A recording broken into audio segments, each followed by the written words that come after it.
also known as the Lupus Dietitian. And today, thankfully, Raquel and Lupus in Color is featuring me. I'm so excited and so honored to be featured on all of her social media.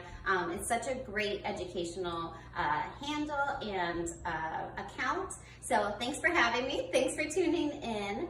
Today is the beginning of Lupus Awareness Month. Yay, May!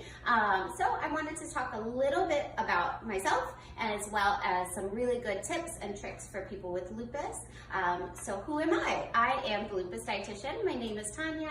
I have been diagnosed with lupus for about 8 years. In that time frame, the first couple, I really had terrible symptoms.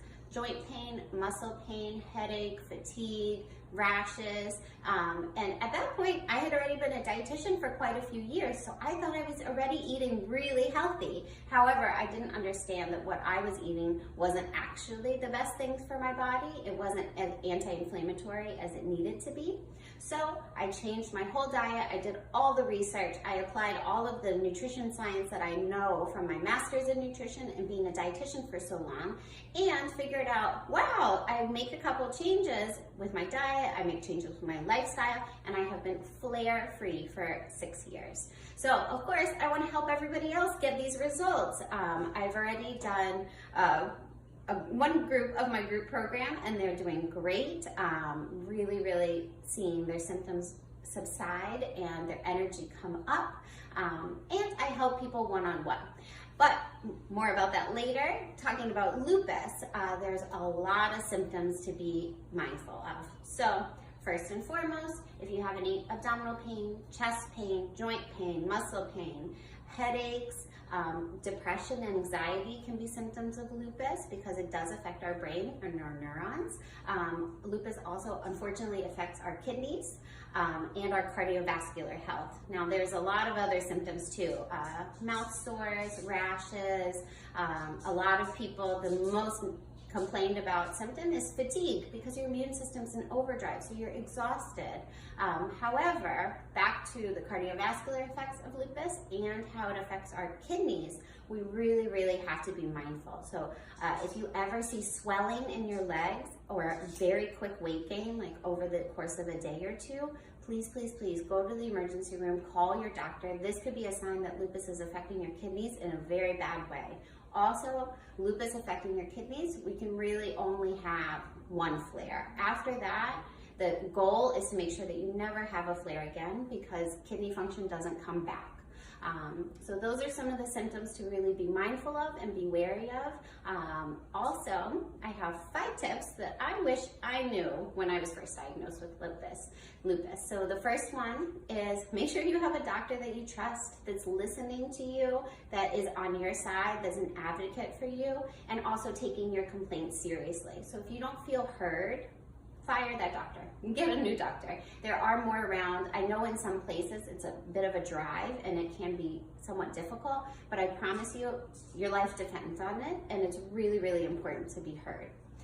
The second tip that I always recommend for people is to have faith in your understanding of your body. So while the doctor may be an expert in rheumatology in general or general medicine, you're the expert in your body. So if you notice a symptom that's new or different and something's changed, bring that up. If it's hard with the brain fog to recall what days a symptom started or how severe it is, start a symptom journal. This is actually something I provide all my clients and my group participants, a really cool symptom journal to write what's going on, how severe it is on the scale of 1 to 10, other details about it. That way, when you do go to the doctor, you're prepared. You have everything in a really objective way, because also, the doctors don't have very much time, so you have a very short period of time to explain a lot of things. So it's better to go in there, you don't have to worry, is my brain fog going to be bad today?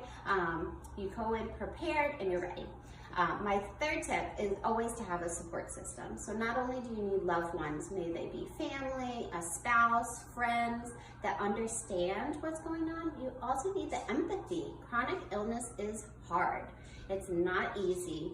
It can cycle through different things. One, you could feel grief for saying goodbye to a life that had no illnesses, where you had no medical history. You can feel really angry and upset and frustrated. Also, some days might be a great day and you actually feel really good and you have a lot of energy. But the next day, if you're kind of crashing and need to rest and be in bed all day, you need people on your side that are going to understand you're not doing this for attention, you're not doing this to be dramatic or because you don't want to hang out with them. It's because you're not feeling well. So definitely have the support system, have people on your side that understand you, because that will help so much. My fourth tip is be positive. It can be hard. It can be tough some days. And one, you need the empathy of a support system, but also just trying to look at the silver lining of things. Okay, today's a rest day, but you know what? I was able to do X, Y, and Z. Part of that being positive is also having a plan and be realistic with it. So if you really need to get a couple things accomplished, try to put those higher on the priority list. And then on the priority list, also put the things that you really want to do that bring you a lot of joy as much as you can. I know that some days are just, you're not gonna get the whole list over, but at least having a plan. Also being really time efficient. So let's say instead of walking back and forth a lot of times, which can be hard with brain fog, you walk into a room and you're like, wait a minute, what did I come in here for? But try to keep lists, keep a schedule. That way it's out of your brain, it's somewhere that you can access and you don't have to kind of rely on feeling good all of the time to get your things done. And then the last thing, this is the most important thing, is changes to diet and lifestyle. So there are no good foods or bad foods, but there are foods that are a little bit more inflammatory and there are foods that are more anti-inflammatory. Now, each person is different. So the world is a beautiful place. We are all different people. We all have different variations of lupus and different symptoms and different things that are gonna help. So I do not have a one size fits all. Every single person that I come in contact with and that utilize my services get a completely different approach. I take into account all of the details and personalize that to you, because what may work for someone else in your lupus support group may not work for you. So sometimes people need to eliminate a couple different inflammatory things and increase their anti-inflammatory things. Some people may only have one trigger food that's really, really bothering them. Once they eliminate that, they feel so much better. So the last thing I want to say, of course, diet and lifestyle is so important, and I help people with that constantly, is that today and tomorrow are your last opportunities to join my group coaching program. So it's called Live Better with Lupus.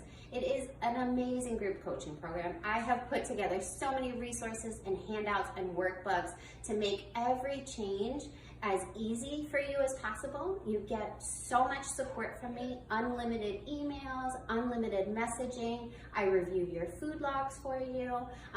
Every step of the way, if you have questions, I'm there to support you. So if you're thinking about how you can live better with lupus and get rid of these symptoms that are inhibiting your life, that are blocking you from doing the things that you love and enjoy, having the energy and the mental clarity to do the things that bring you joy, then please DM me. You can reach out via Instagram, Facebook, my website.